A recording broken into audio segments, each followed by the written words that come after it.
Good morning, नमस्कार। भारतीय संविधान के क्रम में आगे बढ़ते हुए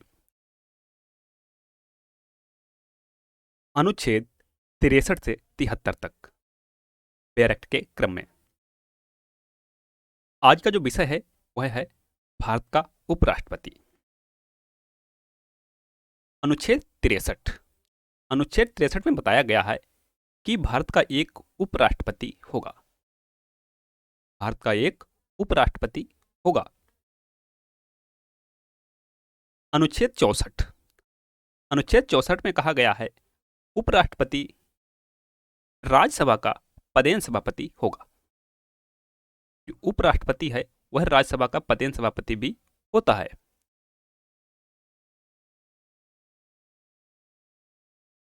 और अन्य कोई लाभ का पद धारण नहीं करेगा।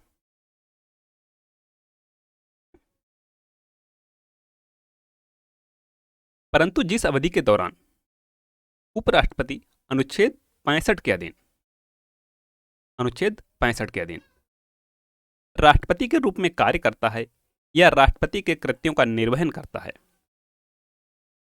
जब कभी भी उपराष्ट्रपति अनुच्छेद 65 के तहत राष्ट्रपति के रूप में कार्य करता है या राष्ट्रपति के कृत्यों का निर्वहन करता है, उस अवधि के दौरान वह राज्यसभा के सभापति के पद के कर्तव्यों का पालन नहीं करेगा। कभी कभी ऐसा होता है कि उपराष्ट्रपति का पद रिक्त होने के कारण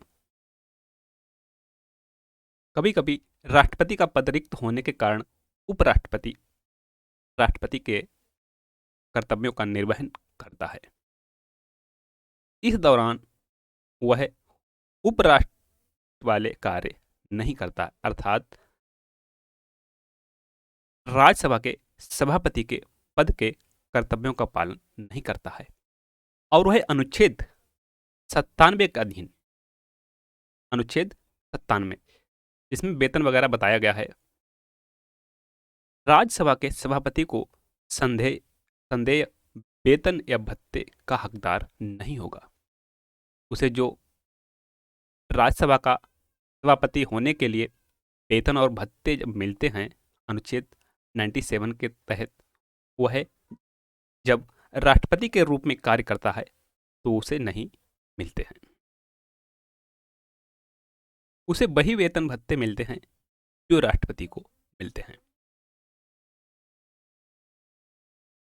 अनुच्छेद 65 राष्ट्रपति के पद में आकस्मिक रिक्ति के दौरान या उसकी अनुपस्थिति में उपराष्ट्रपति का राष्ट्रपति के रूप में कार्य करना या उसके कृत्यों का निर्वहन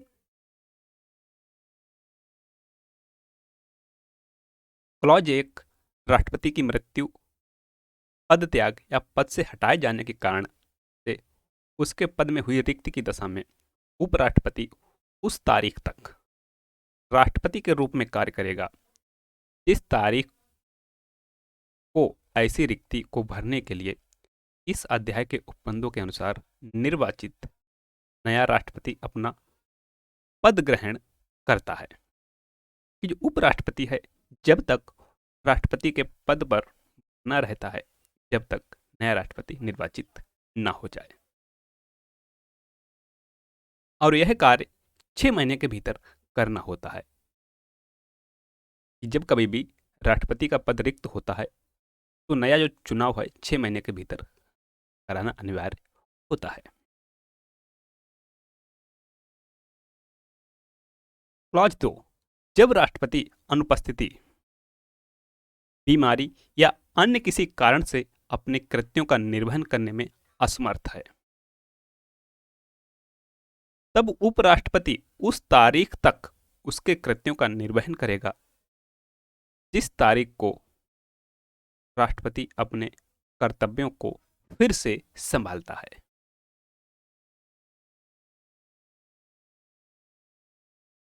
क्लॉज 3 उपराष्ट्रपति को उस अवधि के दौरान और उस अवधि के संबंध में जब वह राष्ट्रपति के रूप में इस प्रकार कार्य कर रहा है या उसके कृत्यों का निर्वहन कर रहा है, राष्ट्रपति की सभी शक्तियां और उन्मुक्तियां होगी, इसमें उपराष्ट्रपति में, तथा वह ऐसी उपलब्धियों, भत्तों और विशेषाधिकारों का जो संसद विधि द्वारा अवधारित करे, और जब तक कि इस निमित्त इस प्रकार उपबंध नहीं किया जाता है, तब तक ऐसी उपलब्धियों, भत्तों और विशेषाधिकारों का जो दूसरी अनुसूची में विनिर्दिष्ट है हकदार होगा। कि जो भी वेतन भत्ते विशेषाधिकार राष्ट्रपति को मिलते हैं, वह उपराष्ट्रपति को मिलेंगे जब वह राष्ट्रपति के रूप में कार्य करता है। अनुच्छेद 66। अनुच्छेद 66 उपराष्ट्रपति का निर्वाचन के बारे में उल्लेख करता है। क्लॉज 1 संसद के दोनों सदनों के सदस्यों से मिलकर, संसद के दोनों सदनों अर्थात लोकसभा और राज्यसभा के सदस्यों से मिलकर बनने वाले निर्वाचक गण के सदस्यों द्वारा अनुपातिक प्रतिनिधित्व पद्धति के अनुसार एकल संक्रमणीय मत द्वारा होगा, और ऐसे निर्वाचन में मतदान गुप्त होगा। क्लॉज 2 उपराष्ट्रपति संसद के किसी सदन का या किसी राज्य के विधानमंडल के किसी सदन का सदस्य नहीं होगा। लोकसभा का, राज्यसभा का, विधानसभा का या विधान परिषद का सदस्य नहीं होगा। और यदि संसद के किसी सदन का या किसी राज्य के विधानमंडल के किसी सदन का कोई सदस्य उपराष्ट्रपति निर्वाचित हो जाता है, भी ऐसा कोई सदस्य जो लोकसभा, राज्यसभा, विधानसभा या विधान परिषद का सदस्य है, उपराष्ट्रपति निर्वाचित हो जाता है, तो यह समझा जाएगा कि उसने उस सदन में अपना स्थान उपराष्ट्रपति के रूप में अपने पद ग्रहण की तारीख से रिक्त कर दिया है, कि जिस तारीख से उसने उपराष्ट्रपति का पद ग्रहण किया है, दूसरा स्थान खाली कर दिया है। क्लॉज 3 कहता है, कोई व्यक्ति उपराष्ट्रपति निर्वाचित होने का पात्र तभी होगा जब वह भारत का नागरिक हो, 35 वर्ष की आयु पूरी कर चुका हो, राज्यसभा का सदस्य निर्वाचित होने के लिए अर्हित हो।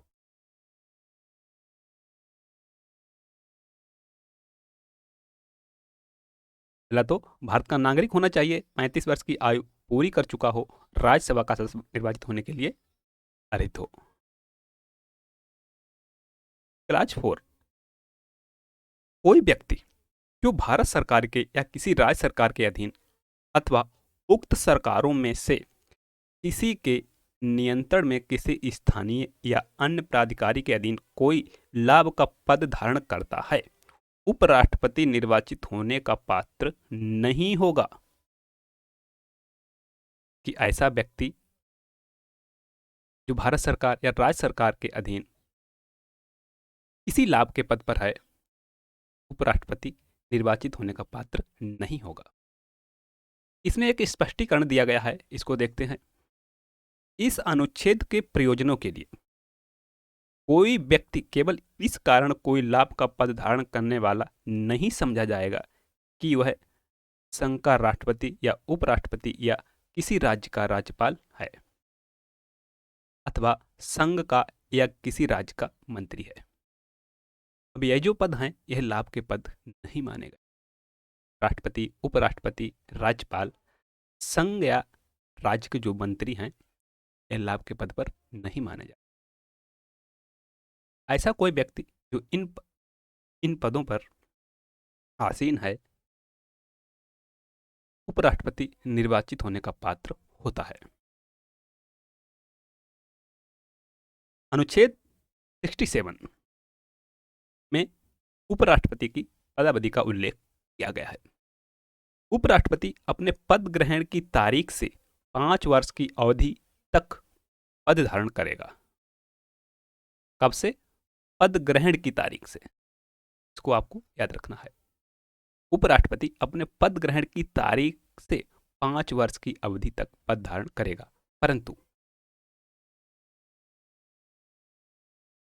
उपराष्ट्रपति राष्ट्रपति को संबोधित अपने हस्ताक्षर सहित लेख द्वारा अपना त्यागपत्र पद त्याग सकेगा। कि इससे 5 वर्ष से पहले भी उपराष्ट्रपति अपना लिखित त्यागपत्र राष्ट्रपति महोदय को सौंप सकता है। उपराष्ट्रपति राज्यसभा के ऐसे संकल्प द्वारा अपने पद से हटाया जा सकेगा जिसे राज्यसभा के तत्कालीन समस्त सदस्यों के बहुमत ने पारित किया है और जिससे लोकसभा सहमत है।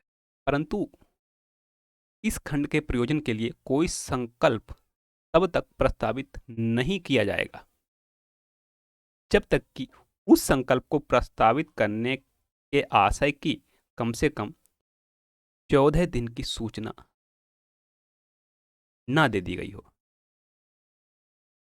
इसके लिए उपराष्ट्रपति को 14 दिन पूर्व सूचित किया जाएगा कि आपको हटाने का संकल्प प्रस्तावित होने वाला है।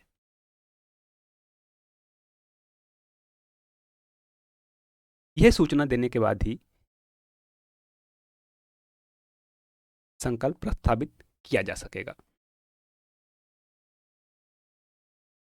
अगला, उपराष्ट्रपति अपने पद की अवधि समाप्त हो जाने पर भी तब तक पद धारण करता रहेगा जब तक उसका उत्तराधिकारी अपना पद ग्रहण नहीं कर लेता। कि जो वर्तमान उपराष्ट्रपति है, 5 वर्ष की अवधि अगर समाप्त भी हो गई है और उसका उत्तराधिकारी अभी तक जो नहीं उसने पद संभाला है वह पद धारण करता रहेगा। अनुच्छेद 68। अनुच्छेद 68 में उपराष्ट्रपति के पद में रिक्ति को भरने के लिए निर्वाचन करने का समय और आकस्मिक रिक्ति को भरने के लिए निर्वाचित व्यक्ति की पदावधि को बताया गया है। क्लॉज 1 उपराष्ट्रपति की पदावधि की समाप्ति से हुई उपराष्ट्रपति की पदावधि की समाप्ति से हुई रिक्ति को भरने के लिए निर्वाचन पदावधि की समाप्ति से पहले ही पूर्ण कर लिया जाएगा। कि यदि 5 वर्ष पूरे होने वाले हैं तो 5 वर्ष के भीतर ही चुनाव करा लिया जाएगा। 5 वर्ष के भीतर ही, ये नहीं कि 5 वर्ष पूरे हो गए उसके बाद चुनाव कराया जाए, ऐसा नहीं है। क्लॉज 2 उपराष्ट्रपति की मृत्यु, पद त्याग या पद से हटाए जाने या अन्य कारण से हुई उसके पद में रिक्ति को भरने के लिए निर्वाचन रिक्ति होने के पश्चात यथाशीघ्र किया जाएगा। कि आकस्मिक रिक्ति हो गई है तो आकस्मिक रिक्ति होने पर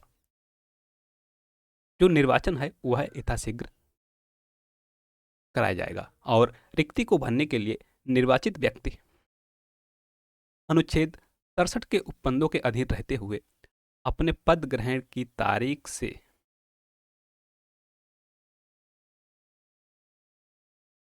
5 वर्ष की पूरी अवधि तक पद धारण करने का हकदार होगा। बहुत अच्छा पॉइंट है कि रिक्ति को भरने के लिए निर्वाचित व्यक्ति अनुच्छेद 67 के उपबंधों के अधीन रहते हुए अपने पद ग्रहण की तारीख से 5 वर्ष की पूरी अवधि तक पद धारण करने का हकदार होगा। अब ऐसा नहीं है कि कोई उपराष्ट्रपति है, उसका कार्यकाल 5 वर्ष का है और उसने 3 वर्ष पूरे कर लिए और उसकी मृत्यु या किसी कारण से वह पद से हट जाता है, बचे हैं 2 साल। जो नया उपराष्ट्रपति आएगा वह सिर्फ 2 साल के लिए नहीं बल्कि अपने पूरे कार्यकाल 5 वर्ष के लिए पद धारण करेगा, शेष कार्यकाल के लिए नहीं। अर्थात जो भी उपराष्ट्रपति आएगा निर्वाचित होकर वह पूरे 5 वर्ष तक के लिए पद पर रहेगा, ना कि शेष कार्यकाल के लिए। ऐसा ही राष्ट्रपति के मामले में भी है।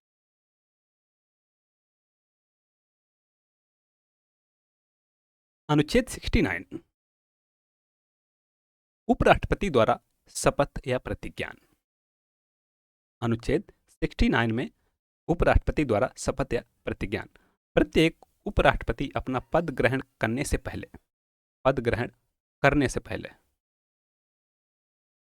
राष्ट्रपति अथवा उसके द्वारा नियुक्त किसी व्यक्ति के समक्ष निम्नलिखित प्रारूप में शपथ लेगा या प्रतिज्ञान करेगा और उस पर अपने हस्ताक्षर करेगा। आप शपथ का प्रारूप देख सकते हैं किताब से, यहाँ पर मैंने उल्लेख नहीं किया है। अनुच्छेद 70 अनुच्छेद 70 अनुच्छेद 70 अन्य आकस्मिकताओं में राष्ट्रपति के कृत्यों का निर्वहन संसद ऐसी किसी आकस्मिकता में जो इस अध्याय में उपबंधित नहीं है राष्ट्रपति के कृत्यों के निर्वहन के लिए ऐसा उपबंध कर सकेगी जो है ठीक समझे। अनुच्छेद 71 राष्ट्रपति या उपराष्ट्रपति के निर्वाचन से संबंधित या संसक्त विषय। क्लॉज 1 राष्ट्रपति या उपराष्ट्रपति के निर्वाचन से उत्पन्न या संसक्त सभी शंकाओं और विवादों की जांच और विनिश्चय उच्चतम न्यायालय द्वारा किया जाएगा। बहुत ही अच्छा पॉइंट कि राष्ट्रपति या उपराष्ट्रपति से संबंधित कोई भी विवाद जो निर्वाचन से जुड़ा हुआ है उसकी जांच और विनिश्चय माननीय उच्चतम न्यायालय द्वारा किया जाएगा और उसका विनिश्चय अंतिम होगा। तो जो भी निर्वाचन से जुड़े हुए विवाद हैं राष्ट्रपति और उपराष्ट्रपति, इसकी जांच माननीय उच्चतम न्यायालय द्वारा की जाएगी। क्लॉज 2 कहता है यदि उच्चतम न्यायालय द्वारा किसी व्यक्ति के राष्ट्रपति या उपराष्ट्रपति के रूप में निर्वाचन को शून्य घोषित कर दिया जाता है, यदि माननीय उच्चतम न्यायालय द्वारा किसी व्यक्ति के राष्ट्रपति या उपराष्ट्रपति के रूप में निर्वाचन को शून्य घोषित कर दिया जाता है तो उसके द्वारा यथास्थिति राष्ट्रपति या उपराष्ट्रपति के पद की शक्तियों के प्रयोग और कर्तव्यों के पालन में उच्चतम न्यायालय के विनिश्चय की तारीख को या उससे पहले किए गए कार्य उस घोषणा के कारण अविधिमान्य नहीं होंगे। अर्थात जो भी कार्य राष्ट्रपति या उपराष्ट्रपति द्वारा किए गए हैं और किसी कारण से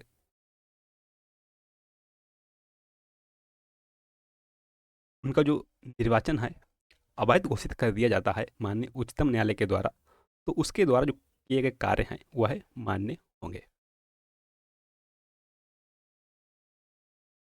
क्लॉज 3 इस संविधान के उपबंधों के अधीन रहते हुए राष्ट्रपति या उपराष्ट्रपति के निर्वाचन से संबंधित या संसक्त किसी विषय का विनियमन संसद विधि द्वारा कर सकेगी। क्लॉज 4 राष्ट्रपति या उपराष्ट्रपति के रूप में किसी व्यक्ति के निर्वाचन को उसे निर्वाचित करने वाले निर्वाचक गण के सदस्यों में किसी भी कारण से विद्यमान किसी रिक्त के आधार पर प्रश्नगत नहीं किया जाएगा। अनुच्छेद 72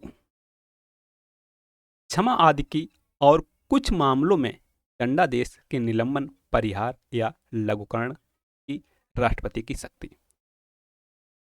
जो क्षमादान की शक्ति है माननीय राष्ट्रपति की, अनुच्छेद 72 में इसका उल्लेख किया गया है। क्लॉज 1 राष्ट्रपति को किसी अपराध के लिए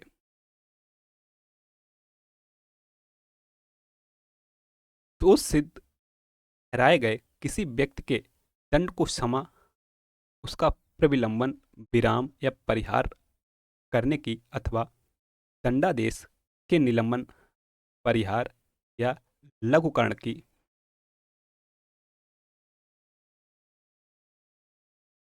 शक्ति प्राप्त है उन सभी मामलों में जिनमें दंड या दंडादेश सेना न्यायालय ने दिया है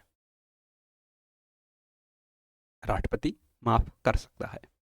उन सभी मामलों में जिनमें दंड या दंडादेश ऐसे विषय संबंधी किसी विधि के विरुद्ध अपराध के लिए दिया गया है जिस विषय तक संघ की कार्यपालिका शक्ति का विस्तार है। उन सभी मामलों में जिसमें दंडादेश मृत्यु दंडादेश है, शक्ति होगी, अर्थात राष्ट्रपति मृत्यु दंड को भी माफ कर सकते, बशर्ते यह शक्ति जो है गृह मंत्रालय के अंडर में आती है। जो वास्तविक शक्ति अगर देखी जाए तो यह कार्य किसका है? गृह मंत्रालय का।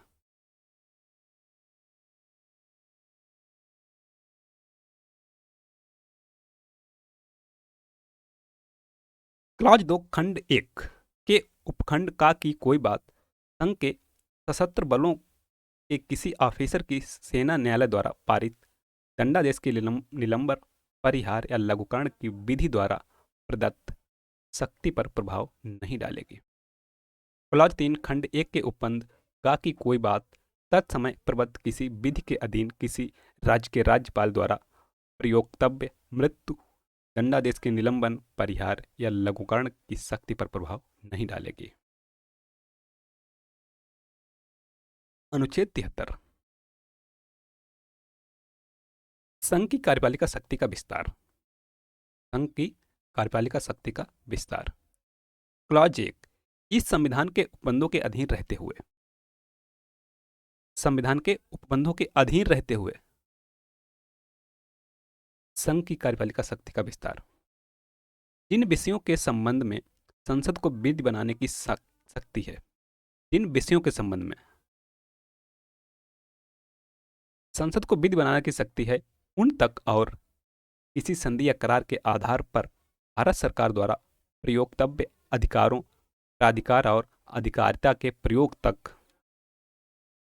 परंतु इस संविधान में या संसद द्वारा बनाई गई किसी विधि में अभिव्यक्त रूप से यथा उपबंधित के सिवाय उपखंड का में निर्दिष्ट कार्यपालिका शक्ति का विस्तार किसी राज्य में ऐसे विषयों तक नहीं होगा इसके संबंध में उस राज्य के विधानमंडल को भी विधि बनाने की। क्लॉज 2 जब तक संसद अन्यथा उपबंध न करे तब तक इस अनुच्छेद में किसी बात के होते हुए भी कोई राज्य और राज्य का कोई अधिकारी या प्राधिकारी उन विषयों में जिनके संबंध में संसद को उस राज्य के लिए विधि बनाने की शक्ति है, ऐसी कार्यपालिका शक्ति का या कृत्यों का प्रयोग कर सकेगा जिनका प्रयोग वह राज्य या उसका अधिकारी या प्राधिकारी इस संविधान के प्रारंभ से ठीक पहले कर सकता। Thanks for watching. मिलते हैं नेक्स्ट वीडियो में, इसी को जारी रखते हुए। तब तक के लिए नमस्कार।